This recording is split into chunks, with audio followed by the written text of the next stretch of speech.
Greetings from Atlanta. My business partner, Emily, and I are about to go to the Realies, so I'm really dressed up for you. I hope you appreciate it if you're watching on YouTube. Okay, so I'm going to keep this really short and sweet because my podcast episodes have been a tad longer lately just because I have had a lot to say, clearly. But what I want to talk about today, and Emily helped me figure out, because I'm like, what do I talk about? Which is like, when I really think about the trajectory, I don't say that word very well, of how we got here, Emily and I both, right? Like the woman putting on this event, Manu, with your social team. And when I really think about a lot of the growth I've had on Instagram, it's beyond just posting, right? So I thought I'd talk about engaging real quick and community building, because even if you're someone who's like, Shannon, I can only post twice a week. I'm like, okay, well then every day treat it like a happy hour, a networking event, whatever, however you want to call it. Like I would literally, back in the day when I was only posting like 3 times a week because I didn't have much time else to do anything else, and I was managing so many people, literally I would call it my Jeopardy hour. We'd have Jeopardy on. And while we're like watching, getting everyone ready for bed, I would just spend 30 minutes engaging. And I came up with it. It was called the 10-10-10 method. Emily calls it the Shannon method. Shannon method. It's called the Shannon method. Get it right. Trademark it. If you use it, shout her out. Yeah, I love you.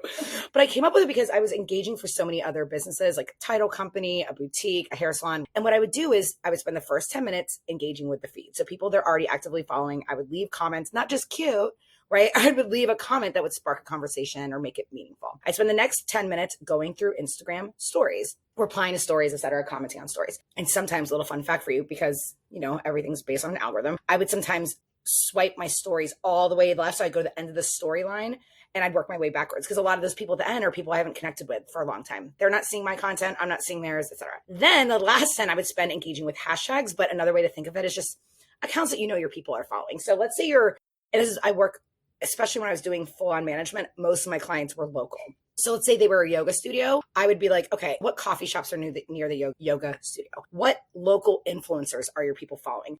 What local blogs, magazines, etc. are they following? Farmers markets they're going to. And I would make sure to comment as the yoga studio, or I would comment as the realtor, whatever it was. And that is how I built a lot of people's account besides just posting. This still works. This still works, whether it's TikTok, LinkedIn, Instagram. These platforms want you to engage. They want you to take part. They want you in the comment section. They want you in the DMs, right? And when I think about today and the Realies and that we're going to this award show, I think about the way I communicated and got to know Manu was I DM'd her once, and if I go back years into our DMs, but the reason we started chatting is because we realized we both worked at Turner. I was at CNN. She was at Cartoon Network, I believe. Yes. And because I noticed she was from Atlanta. So I found that connection point. And this wasn't to sell to her. This wasn't to get anything. I just was like, oh my gosh, she's another social media marketing expert. She seems cool. We stand for a lot of the same stuff as far as like, no burnout, things like that. And then I messaged her and I was like, oh my gosh, we're in Atlanta, and I started saying, I used to work at CNN. She's like, oh my gosh, I used to work at Turner. We had that in common. And now here we are all these years later. And she's asked Emily and I to be jurors. We're presenting. We're competitors at the end of the day.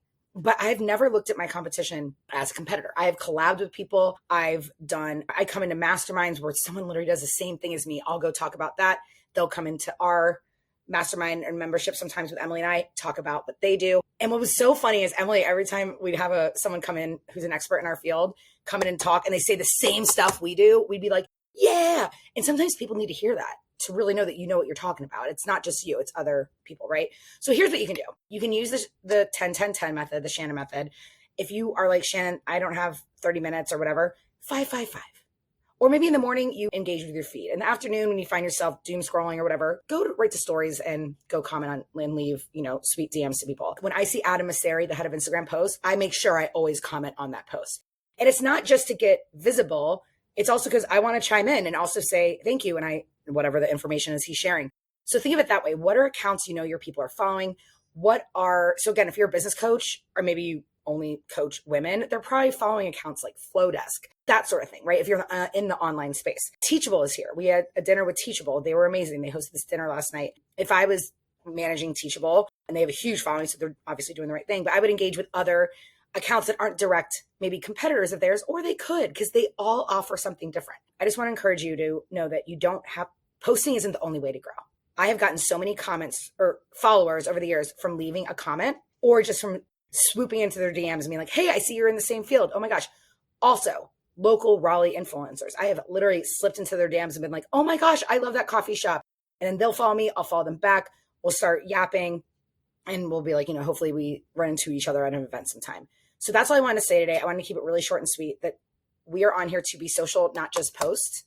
TikTok especially is obsessed when you start commenting on other stuff. They will show your content to more people. So trust me when I say engage, be social, treat it like I said, whatever you want to think about it as, a book club, or if you want to think about it as a networking event, right? And I always say that's why Instagram, TikTok, all these are so good for introverts, because you don't have to leave your house. You can sit on your couch, leave some comments, shoot out some DMs, and make a new connection and possibly a sale or a business bestie like me and Emily. We met through a hashtag, and here we are all these years later celebrating all of we've accomplished. Oh, aren't we cute? We're about to go. Have a ball of a time. Love you, friend. Thanks for listening. I'll talk to you next week.